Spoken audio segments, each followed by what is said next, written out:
Voici les 3 meilleurs comportements qu'une sœur puisse avoir pendant la fréquentation. Oui, mon frère, si vraiment elle n'a pas ces 3 comportements, ne l'épouse pas. Si tu veux bien les savoir, restez avec moi jusqu'à la fin de cette vidéo.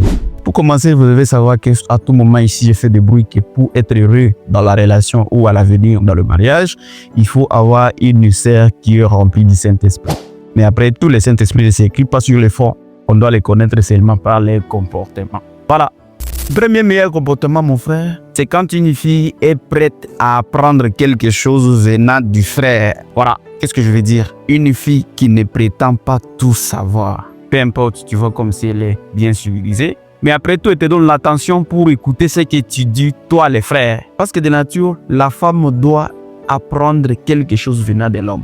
Et il faut que l'homme puisse apporter un surplus sur la vie de la fille. Et ça sera vraiment correct. Voilà.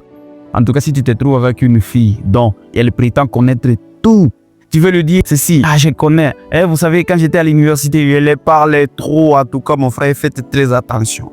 Mais si tu trouves une fille qui est là, qui te donne son attention, en tout cas, c'est un très bon comportement. Deuxième comportement, c'est une fille qui connaît demander pardon. En fait, une fille qui reconnaît ses erreurs. Parce que même ici, dans ces messages, il y a des sœurs qui sont vraiment têtues. Un comportement bidon. Donc, elle ne reconnaît jamais ses erreurs, même si elle a fait quoi. Et d'ailleurs, si tu ne fais pas attention, elle risque de tourner la version et te donner aussi tort. Une sœur qui reconnaît ses erreurs, en tout cas, c'est une